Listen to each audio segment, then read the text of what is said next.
Why heartbreak hurts so deeply. There's a certain silence that follows a breakup.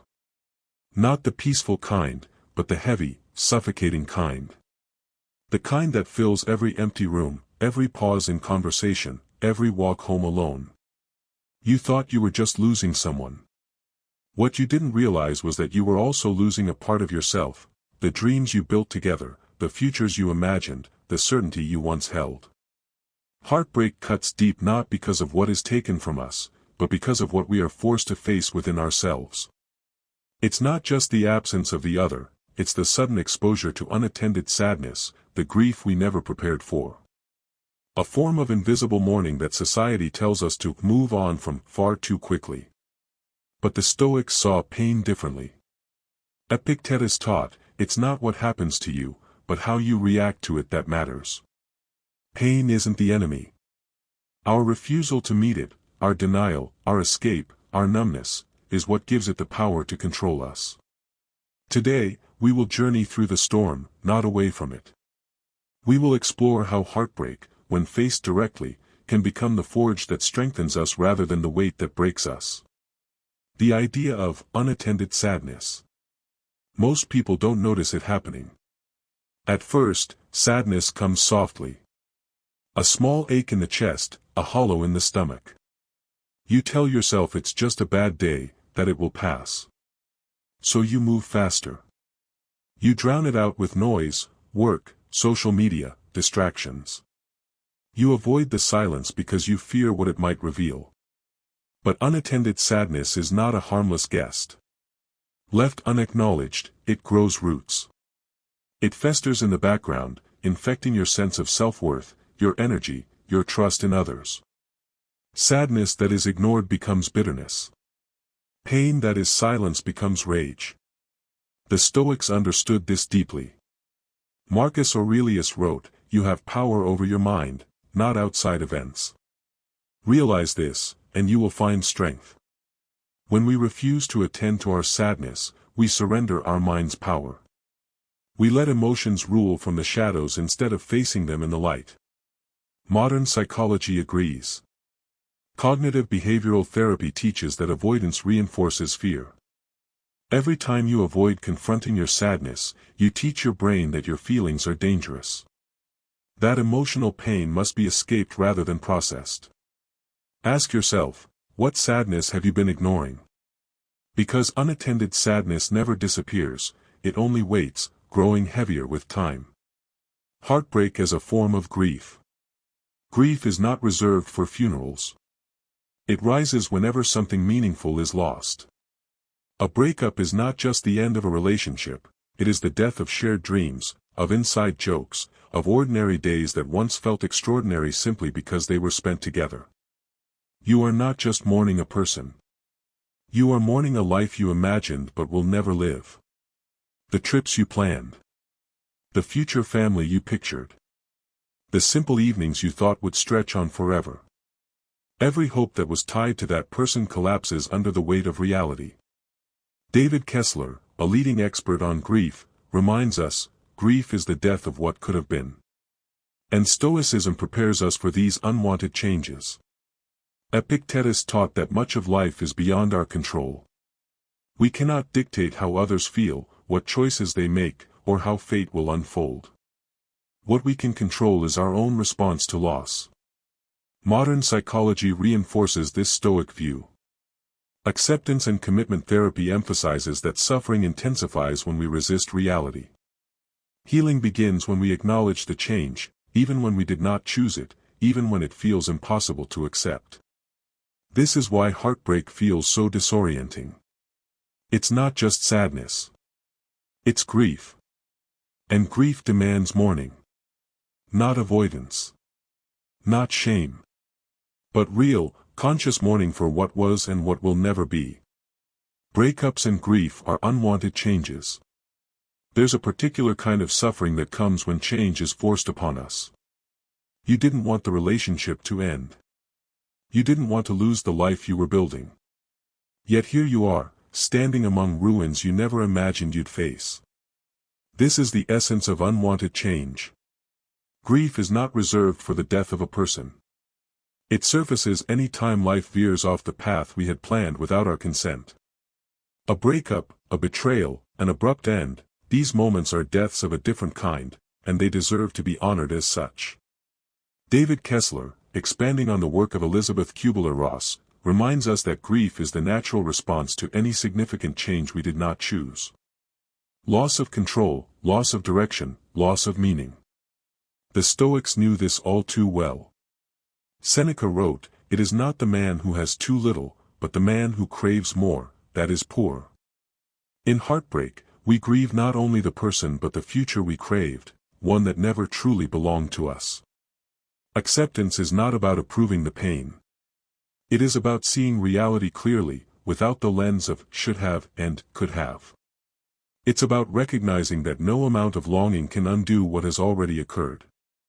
Modern psychological approaches, like radical acceptance, teach that pain minus resistance equals suffering.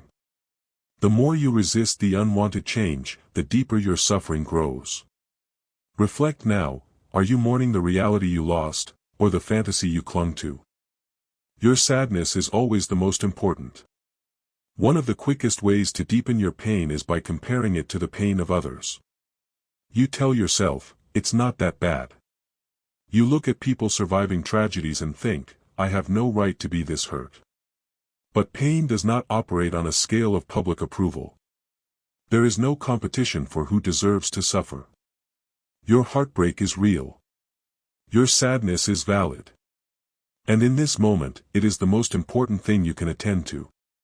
Stoicism teaches us to focus on our own internal reality, not the external judgments of the crowd. Marcus Aurelius wrote, "Waste no more time arguing about what a good man should be. Be one." In the same way, waste no more time arguing with yourself about whether your pain is legitimate. Feel it. Respect it. Heal from it. Modern psychology echoes this truth. Trauma therapists emphasize that small events can create large emotional wounds depending on personal meaning, history, and vulnerability. Healing isn't about ranking suffering. It's about meeting your own suffering where it is. When you dismiss your own sadness, you abandon yourself. You turn your back on the very part of you that most needs your attention and care. Ask yourself, are you allowing yourself to grieve, or are you still trying to earn permission to feel? Learn from the buffalo, rush into the storm. In the Great Plains of North America, a remarkable lesson in resilience unfolds with every passing storm. Cattle, when sensing a storm, instinctively run away from it. But their attempt to flee only prolongs their exposure to the wind, the rain, and the chaos. Buffalo, on the other hand, do the opposite. They charge directly into the storm, reducing the time they spend in suffering. Humans often behave more like cattle than buffalo. We run from emotional pain. We drown it in distractions, overwork, entertainment, substance abuse, anything to numb the ache. But the storm still catches us, and by running, we ensure we are battered by it for longer. The Stoics would tell us, face the storm. Seneca wrote, "A gem cannot be polished without friction, nor a man perfected without trials." Pain is not an enemy to be evaded. It is a teacher, a forge, a necessary passage. Cognitive behavioral therapy confirms this principle. Avoidance strengthens fear. Exposure, facing what we fear, reduces its power.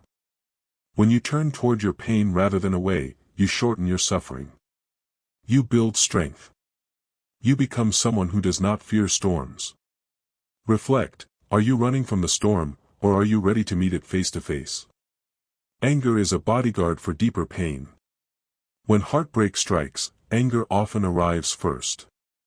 It feels powerful, clean, energizing. It gives you something to hold on to when everything else feels lost. But anger is rarely the root emotion. It is the bodyguard standing in front of deeper wounds, pain, betrayal, fear, sadness. You say you are angry at them for what they did.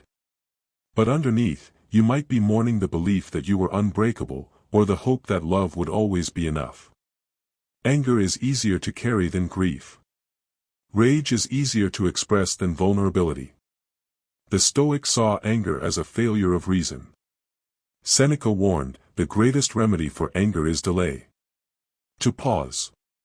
To look beyond the surface reaction and ask, what am I really hurting for? Because true healing only begins when you stop fighting ghosts and start tending to your real wounds. Modern psychology supports this approach. Emotion-focused therapy reveals that anger is often a secondary emotion, a shield for softer, more painful feelings underneath. Recognizing this hidden structure transforms your relationship with your own emotions.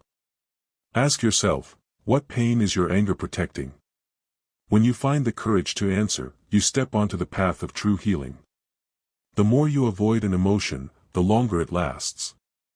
Avoidance is a tempting strategy. When sadness threatens to overwhelm you, it seems logical to distract yourself, to stay busy, to bury the feelings deep. But emotions are not problems you can simply outwalk. They are waves that must rise, crest, and fall naturally. When you avoid an emotion, you do not erase it. You trap it. You force it into the depths of your mind where it festers, resurfaces, and sabotages you in ways you cannot predict. The Stoics knew this instinct well. Epictetus taught, if you want to improve, be content to be thought foolish and stupid. Improvement demands embracing discomfort, not running from it. Emotional avoidance is a kind of foolishness. It may protect pride, but it robs the soul of real growth. Psychology confirms the cost of avoidance. Studies on emotional suppression show that unacknowledged feelings often intensify over time, manifesting later as anxiety, depression, or chronic anger. Healing, by contrast, requires full engagement with your emotional landscape. Pain is a wave. You can either dive into it and let it carry you through, or you can stand rigid against it and risk being broken by its force. Reflect, are you letting your emotions flow, or are you damming them up inside, hoping they will vanish on their own?